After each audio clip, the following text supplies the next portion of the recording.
You can see the jeans going through there. Brown pot.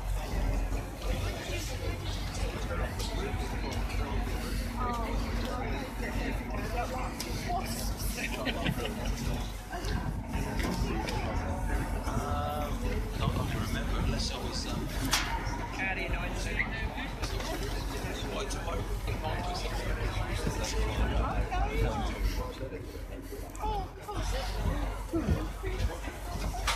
You should be taking he meets again.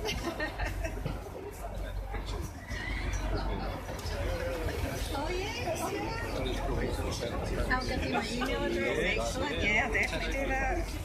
Oh, that would be brilliant. Yeah. Oh, we had some really good times. Fantastic.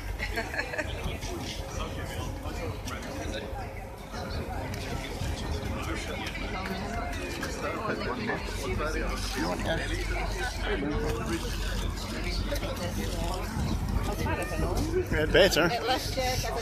Otherwise, it's not like the Venezuela bridges. Result now, is it?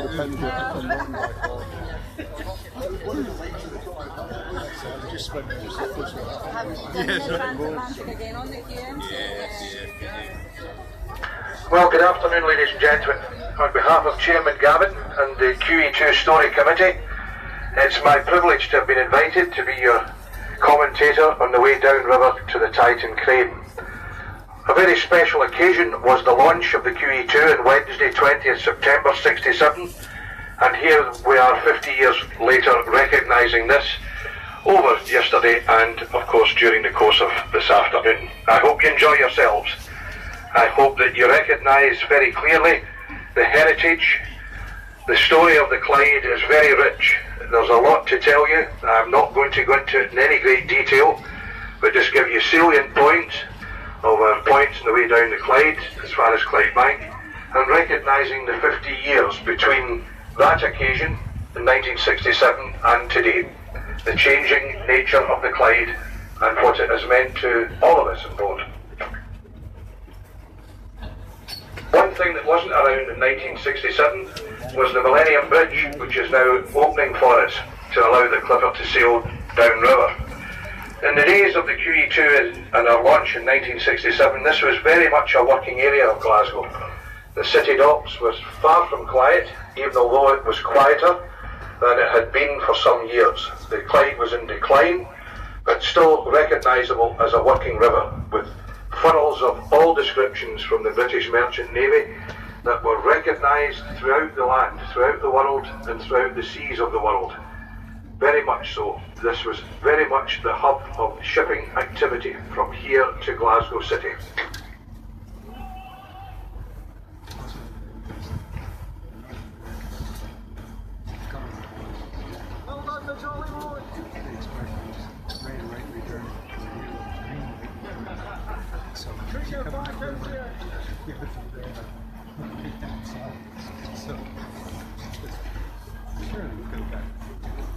The Science Centre and the BBC have been built in the foundations of the old Prince's Dock, which had 5 working wharfs within its confound.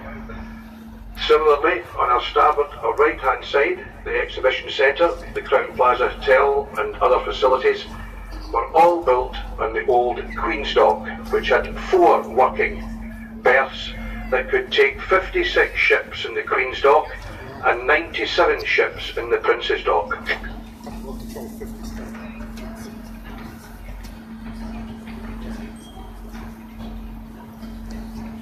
Balmoral, one of Britain's Britain's pleasure fleet is alongside the berth at Plantation Quay. This again was a working dock. The Balmoral, visiting Glasgow from the city of Bristol, was built in 1949 for the Southampton and Isle of Wight in south of England Royal Mail Steam Packet Company Limited. She is now part of a preservation trust, White Funnel, and is preparing for a trip that is well recognised in Clyde cruising folklore. She's heading to Millport for the illuminations at 3 o'clock this afternoon.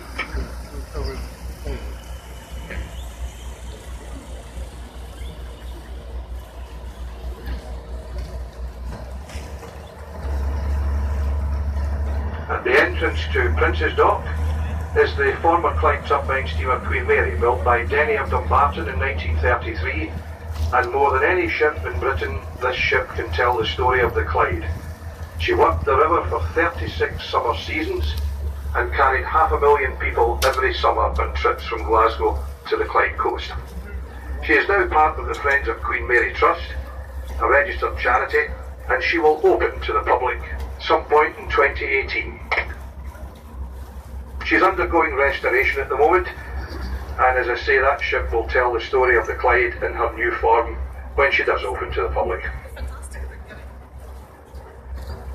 The former Clyde engraving docks, Gum engraving docks, 3 of them, all built in the mid-Victorian period, could take every form of ship that this river could muster. A lot of ships come in to the river discharging cargoes and would go into these dry docks for survey or minor repairs or indeed major repairs. Every type of ship used the docks, and they closed in 1986.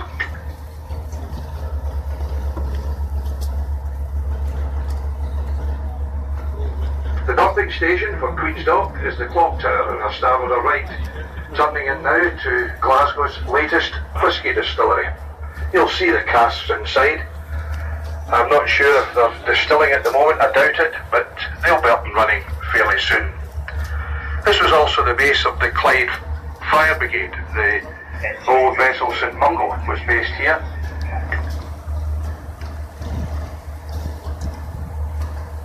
And adjacent to it, York Hill Quay, was the base of the Anchor Line. They ran transatlantic sailings across to Canada and America. They also went out to India from here, as did Cunard.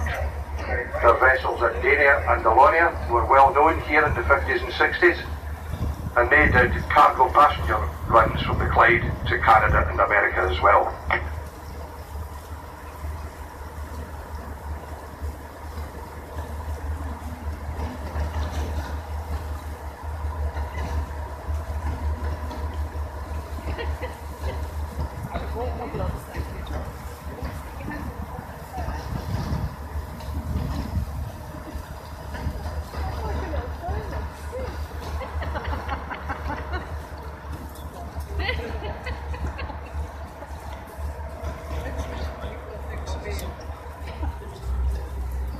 There you see the housing development in the port on the left-hand side, folks. This was Harland and Wolff of Belfast Clyde Division. Harland and Wolff in Belfast were well known for many ships, but perhaps the one that's taken over everything was the construction of the RMS Titanic for the White Star Line. Although the Titanic had nothing to do with the Clyde, the Belfast Yard had their Clyde Division here until 1962.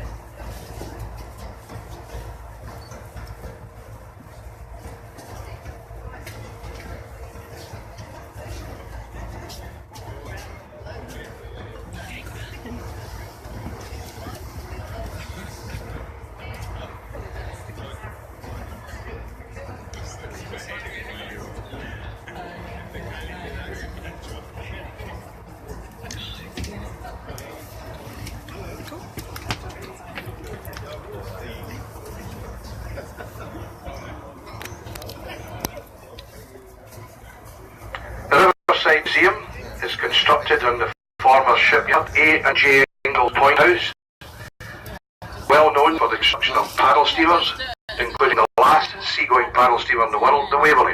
She was launched from there in 1946.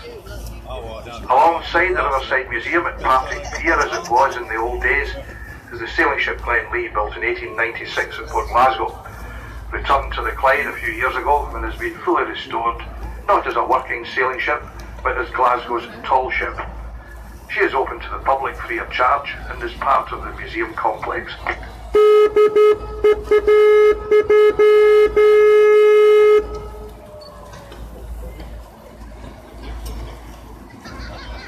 As we sail on past the Glen Lee, you'll see the mouth of the Kelvin, looking right up to one of the most famous buildings in the city, Glasgow University. And again, on the right-hand bank of the river, you will see the remains of the yard where the Waverley and other paddlers were launched into the Kelvin all those years ago.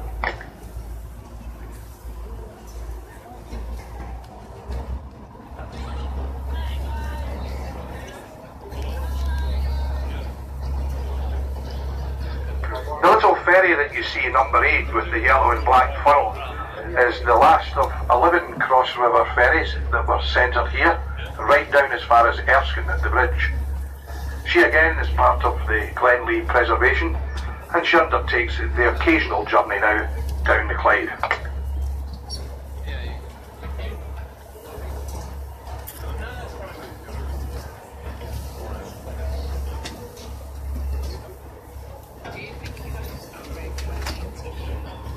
The trees on our starboard are right, looking back over the years now.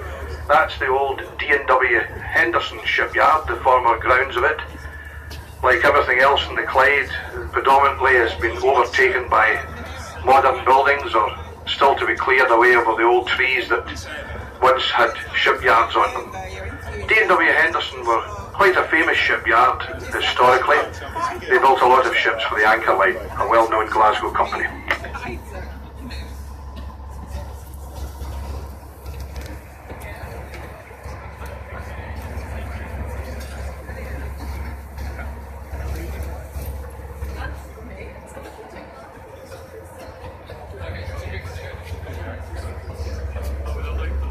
For everyone on board, of course, the story of the QE2 is recognised with John Brown's, but there were other shipyards in the Clyde who had the stamp Clyde built equal to John Brown's, and did a great contribution for the name of that all throughout the world. And one such was the Fairfield Shipbuilding Engineering Company. Their old shipyard is on our quarter left. They built a lot of ships for the Canadian Pacific Railway, including their ferries and their liners and cargo ships. They also built Clyde steamers. Many of you will have heard of the old Jeannie Deans, a well-known Clyde steamer. She was built here in 1931. Perhaps the most famous ship to come from here was the Empress of Japan, which became Empress of Scotland after the Second World War.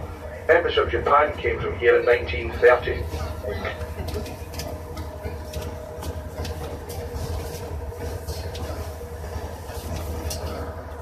Currently they're building for the Navy some patrol vessels, named after some many depot ships which were around anchorages of the Clyde and throughout Britain at one time, like HMS Forth, HMS Medway, HMS Clyde. That's the names that's been attached to these little river patrol craft that's under construction, one of them with the bow out the shed at the moment.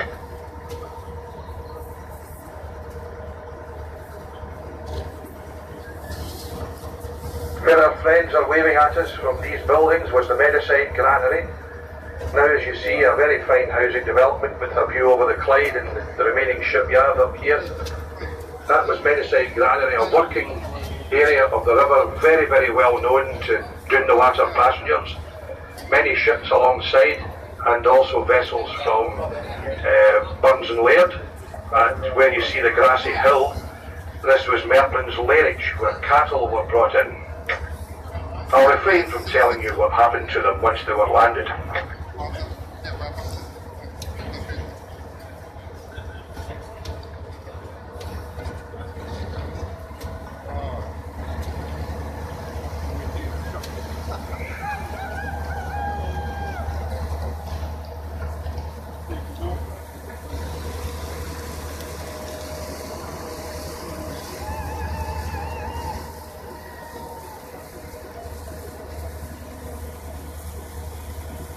Glasgow was built up of many suburbs, ladies and gentlemen, and one of the most popular for the Highland Brigade, the Gaelic-speaking world, was the town of Partick on our starboard or right-hand side.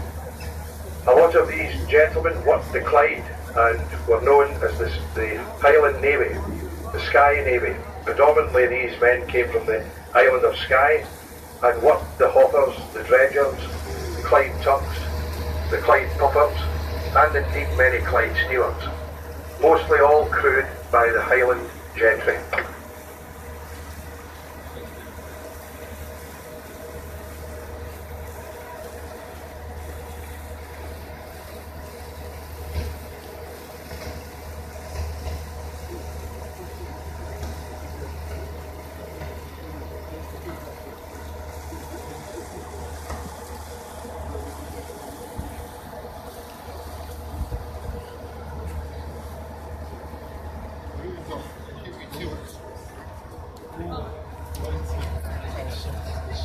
The river opened to navigation in 1757 after an Act of Parliament. It has never had an Act of Parliament to close the upper reaches of the river beyond the Balmoral and where the Clyde Clipper sailed from today. That will never be navigated again of any consequence, but the Clyde came to itself in 1812 when Henry Bell and his paddle steamer Comet, the pioneer of steamships in Europe, Henry Bell, looked at the Clyde and decided the best way to transport people was by ship. He had a hotel in Helensburgh, and the little Comet was very successful. And to coin the much used phrase, the rest, as they say, is history. But the river came to itself in 1812 and had never looked back for about a century.